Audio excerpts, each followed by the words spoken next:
আজকে একটা উদ্বেগ জানাবার জন্য আপনাদের মুখোমুখি হয়েছি। জানেন যে ফেব্রুয়ারিতে নির্বাচন হচ্ছে। আমাদের নির্বাচনের ইতিহাস সুখকর নয়।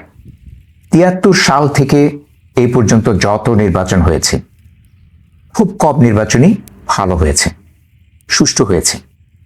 প্রত্যেক নির্বাচনে কারচুপি হয়েছে কম বেশি।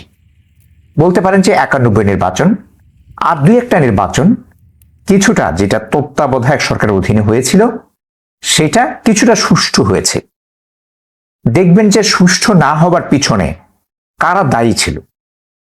এই যে নির্বাচনগুলো চুরি নির্বাচন হলো, সুষ্ঠু হলো না, এর জন্য কার দায় ছিল? দেখবেন যে অলওয়েজ আমাদের পাওয়ারফুল লোকেরা, শক্তিশালী ক্ষমতাবান লোকেরা নির্বাচনকে অসুষ্ঠু করেছে, কারচুপি করেছে, চুরি করেছে, মধ্যরাতে নির্বাচন করেছে, ব্যালট পেপার ছাপ্পর মেরে ঢুকিয়ে ফেলেছে। এটা শক্তিশালী মানুষেরা করেছে, আমাদের মধ্যে যারা শক্তিশালী। এই ধরনের নির্বাচন দেখতে দেখতে আমরা আসলে অতিষ্ঠ হয়ে গেছি।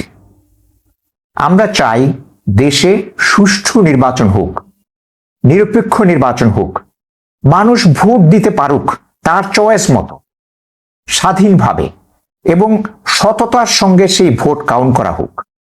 এগুলো আমরা চাই। সামনে যে নির্বাচন হবে, সেটা কি সেরকম নির্বাচন হবে বলে আপনার মনে হয়? দেখুন, নির্বাচনে অনেক চাঁদাবাজ প্রার্থিতা পেয়েছে, চাঁদাবাজির ইতিহাস তাদের আছে। বিএনপির এক ভদ্রলোক আমাকে বলল, এই ঢাকায় একজন প্রার্থী যাকে দল থেকে বহিষ্কার করা হয়েছিল, সেরকম এক প্রার্থী ৫ই অগস্ট থেকে এখন পর্যন্ত চাঁদাবাজি করে প্রায় ৫০০ কোটি টাকা আয় করেছে। কাওরান বাজারের উপরে যাদের খুব ভালো জ্ঞান আছে, এরকম এক ভদ্রলোক জানালেন যে প্রতিদিন কাওরান বাজার থেকে প্রায় ২ কোটি টাকার মতো চাঁদা উঠে। এরকম চাঁদাবাজ প্রচুর প্রার্থিতা পেয়েছে এবার, যাদের ১-১.৫ বছরে চাঁদাবাজি থেকে ৫০০ কোটি টাকা আয় হয়। তারা কি আপনি মনে করেন সুষ্ঠু নির্বাচন করবার জন্য প্রস্তুত আছেন? তাদের মোকাবেলায় মাঠে কারা থাকবে? তাদেরকে কিভাবে সরকার মোকাবেলা করবেন?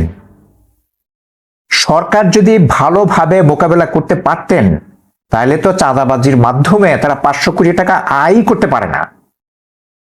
সরকার তো তখনই ব্যর্থ। তাহলে এখন কিভাবে কল্পনা করেন যে একটা নির্বাচন হবে যেটা আমরা যেভাবে চাই, অত্যন্ত সুষ্ঠু সততার মাধ্যমে এই নির্বাচনটা হয়ে যাবে? এইটা আমরা কিভাবে আশা করতে পারি? একটু দলগুলোর চেহারার দিকে তাকান। তারা কি কখনো বলছে যে নির্বাচন সুষ্ঠু হোক? তারা কি তাদের দলীয় কর্মীদেরকে বলছে যে জোর করে নির্বাচন করা যাবে না? সততার শিক্ষা দিচ্ছে যে চুরি করে নির্বাচিত হয়ে আসা যাবে না? বরং তারা যেসব বলছে, সেগুলো আগে যারা নির্বাচনকে কলুষিত করেছিল তারাও বলতো যে ক্ষমতায় আসি, তারপর রাজাকারদের শাস্তি দেব, রাজাকাররা কিভাবে রাজনীতি করে সেগুলো দেখে নিব। এগুলো তো বলছে হরদম। বিভিন্ন জায়গাতে ভয়ও দেখানো হচ্ছে এখনই। এগুলো তো আমরা সোশ্যাল মিডিয়াতে প্রচুর দেখছি। ভয় দেখানো হচ্ছে, এমনকি বলা হচ্ছে ভোট না দিলে হাতের আঙ্গুল কেটে নেওয়া হবে। কিভাবে মোকাবেলা করবে সরকার? সবাই যে তাড়াহুড়ো করে নির্বাচন করছেন, আর একটা হাসিনা মার্কা নির্বাচনকে আমরা অ্যাফোর্ড করতে পারি?